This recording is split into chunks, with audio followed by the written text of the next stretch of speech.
Hey guys, it's Devin again, back here for another episode of Project Evo 722.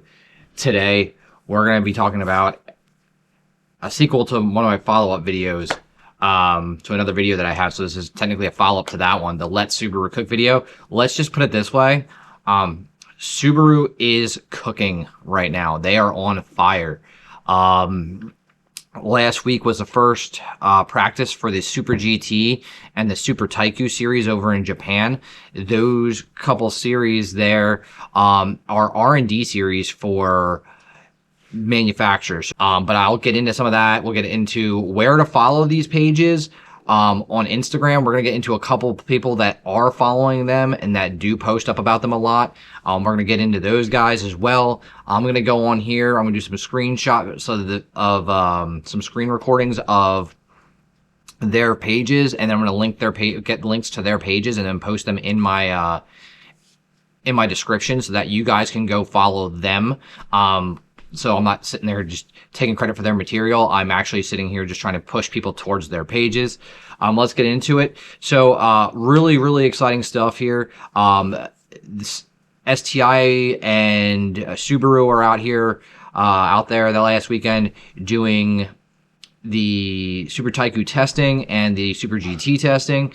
The BRZ with that new 3.3 liter twin turbo 6-cylinder boxer engine, getting its first laps in, as well as the what myself, Overtake, Flatiron Tuning, and all these other guys have been pushing out, saying that if there is going to be another STI, this would be the model that Performance B series car that was at the Tokyo Auto Show and then the Tokyo Automation Show.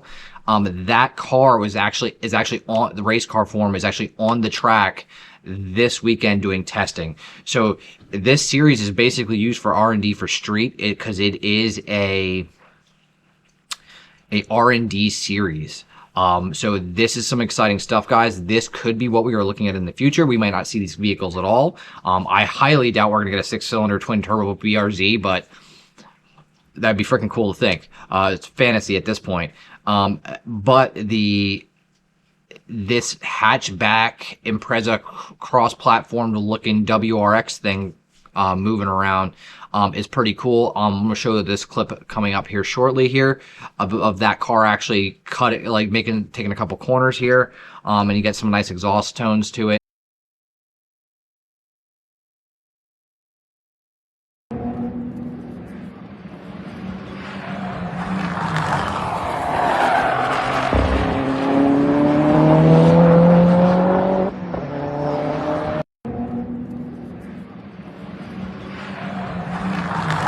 That's awesome. I'm also going to get some footage. I got some footage here off of the Subaru Super Taiku GT page, where they have the R&D, the driver actually, the driver's personal page, sorry, where he's actually has that 6-cylinder idling and getting ready to pull out. That thing looks awesome. They have not put up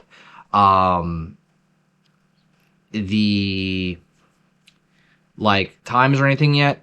The first race is on the 21st of this month. So that is something to watch for when they do post the race results from the 21st, to see how well these cars are competing up against their rivals out there, to see where Subaru is standing on that Japanese manufacturer boxing ring there.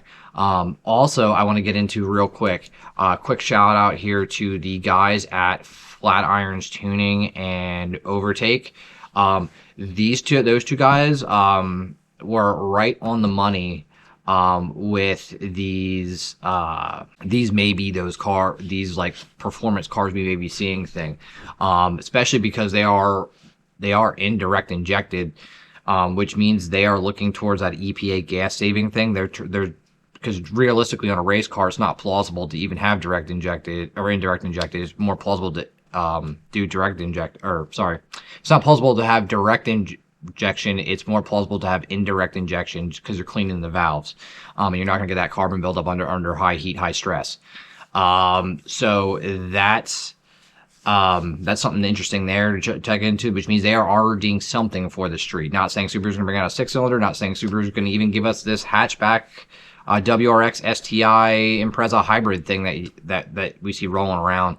But it is interesting, and I really want to shout out to those guys because those guys were the first guys that were on it, the first guys that noticed it. I know during the Tokyo Auto Show when everybody else was getting stupid angry on social media, blowing it up over the new STI drop and then not paying attention to what was going on in Japan the whole entire time for the last 4 years, with the fact that every single WRX and STI that they had over there was an automatic, and that the only reason they were hyping this car up so bad is because they were giving them a 6-speed manual. And everybody missed that by a mile. All the enthusiasts over here in the US are like, oh, it's not an STI because it's blah, blah, blah, blah. Well, number one, we weren't getting it. Number two, it wasn't for us. So the whole hype train on that's the only reason they released it directly to Subaru Japan, and they made a big hype in Subaru on Subaru Japan's Instagram and socials, was because they were bringing the manual back. Not for, obviously, it's RTR. So, like, it's not really, or RTS. It's not really anything, extravagant. But back at it, another thing I want to put out there is, if you guys are watching me, you guys are watching Flat Iron, you guys are watching Overtake, you're probably also watching the Subaru Launch Control series, which I'm gonna see if I can get the link and put it in the description. I will at least get the link to the Subaru page on YouTube so that you can get it in the description, so you can go look at their stuff. They are challenging us enthusiasts on the one of the last episodes there, where they are literally telling us, hey, you guys watch what we're going to be doing. We're going to be putting this on social. We're going to be doing this. We're going to be doing that. And you guys are going to have to figure it out on your own, what we're bringing up, what kind of performance vehicle we're bringing to the street, whether it's going to be an EV STI, or it's going to be, or an EVTI, or whatever they want to call it, or you're going to be looking at, the possible new internal combustion engine performance vehicle. And I will say, in that last video, the one I'm referring to, the lead guy who owns Vermont Sports Car, who is, really in tie with Subaru USA and now Subaru Japan, said they are going over to Japan to work with STI and Subaru on a new, and he said ICE engine. He said internal combustion engine. So I don't know if that's a new engine that's going to be, better, and they're just going to bring it out and put it back in a WRX, and we're not going to get an STI, or if that engine's going to be put into an STI in the future. But they did say they were coming out with a new internal combustion engine. That engine, whether it's turbo or NA, will be going into a car at some point in production. That's literally what he said in the video. But then again, at the end of the video, they are challenging us, the enthusiasts, to go out there, watch their socials, watch the Subaru Japan socials, and get together and kind of converse and see if we can't figure out this mystery that they're giving us with the breadcrumbs they're giving us, because they are subtly dropping stuff. Even like STI posted up test shots from this weekend of the BRZ and of this other car. So, and that was not just STI Japan, that was STI United States. So, or STI Global, we'll say. And I know Subaru USA usually piggybacks off of those, so we'll have to wait and see how they play their cards. But with that being said, there's nothing out there on the table, at least I know, in Subaru realm. I don't know. There is a lot of guys out there. There's guys out there that have way more deeper roots into Subaru than I do, that know people that can get a hold of some, information here and there. Like I said, throughout this video here, I've been posting these Instagram pictures and shots of screen recordings of these pages here. I'm putting them in the link to find this stuff. So you guys can go check it out yourself and track it yourself. And then, hey, come in the comments here. Comment below and let me know what you guys think we're looking at here. I know there's going to be some guys out there like, it's not an STI unless it has an EJ in it. And here's the thing. There's always going to be innovation. Like GM with the LS. Like, you have an LS1, and now you have different reiterations of the LS. They've ran the EJ platform for Subaru ran the EJ platform for 35, 36 years, 37 years, something like that. Maybe even longer, maybe 40. And they got to the pinnacle of what that, in theory, they got to the pinnacle of what they thought that engine could do. And then when they brought Toyota in like 2009, 2010 to help them redevelop engines, and they started making these chain engines, they took what the best things that they learned off the EJ and put it into the FA platform, the performance F series platform. In the FA20, the FA24. I mean, honestly, like I did go back. I have a video a couple weeks ago where I compare the EJ to the FA, and honestly, the EJ and the FA. And now I did it justice. I did the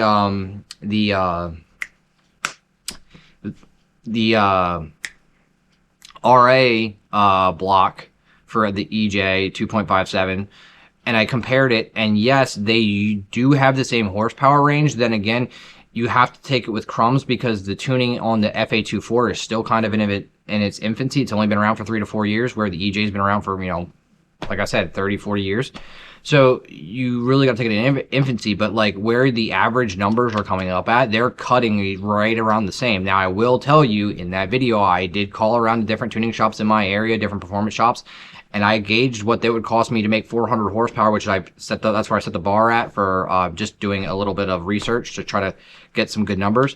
Between spending building a 400 horsepower vehicle with a EJ and a 400 horsepower vehicle with an FA24, and I can tell you right now, you're in that 10 to 15K range to make 400 horsepower reliably on an EJ engine, where on the FA engine, you're going to spend like $3,500 to $5,000 to do the same thing. So you guys can tell me where you think the engines are better at. Like, I mean, obviously the sound of the EJs is light years ahead of the FA24. I will give you that all day. But what I cannot give you is the fact that you can make the same amount of power for cheaper. And now like I said, there isn't enough data out there to say, hey, the FA engine makes more horsepower than the EJ off the stock base platform, the stock base rotating assembly.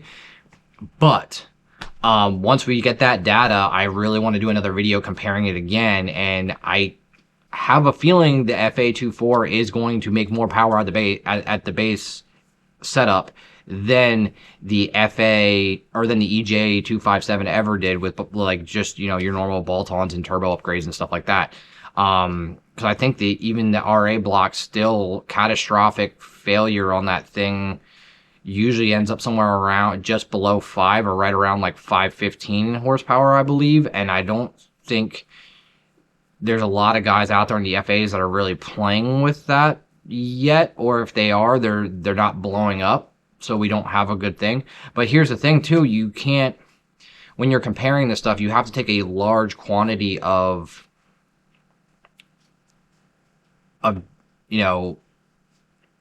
large quantity of cars, because if you don't, every person's setup is different. Every person drives different. So you can't go, if there's a guy out there just banging the damn thing off the damn limiter all the time and his FA24 lets go at like 425, you can't go, oh, well, that my STI didn't do that. Well, yeah, no shit, because you're not over there being a fucking retard. Like, that's what I'm saying, guys. Like, you got to keep a level head at this. I know the EJ guys don't like the FA24 guys too much, but look, we're all Subaru, we're all family, we're all siblings, whether we don't like each other or not, because we're fighting over, dad's love here. But, you guys tell me what you think. Like I said, follow this Super GT series, follow the Super Taiku series. I'm going to give you the R&D guys link as well, the driver for the R&D who's been posting about it, because he's obviously posting what Subaru wants out there, what Subaru's going to let him post out there. So we're going to get into that stuff later date once we get more stuff from him. But until then, we'll see what we're looking at. Hey, but like I said, we got to follow these cookie crumbs and see where we're at. Like, I would kind of want to get in and start talking to these guys from Overtaking Flatiron or see what they're turning. I would like to, bump heads. So if you guys are watching this or have a chance to watch this, hit me up. Because I would love to sit down and talk to you guys. Like to sit down and talk Subaru with you guys at any portion. Like, even if you want to DM me, don't want to do a collab video or something like that, I'm perfectly fine with that. Shoot me an email, whatever. But real quick channel news here, guys, at the end of this. I want to thank you guys again for, all your support going and getting this thing started. I just started posting vlogs. I don't expect a vlog from me every single week here. I'm going to take it slow until I get the whole vlog thing down. I'm going to start recording, editing.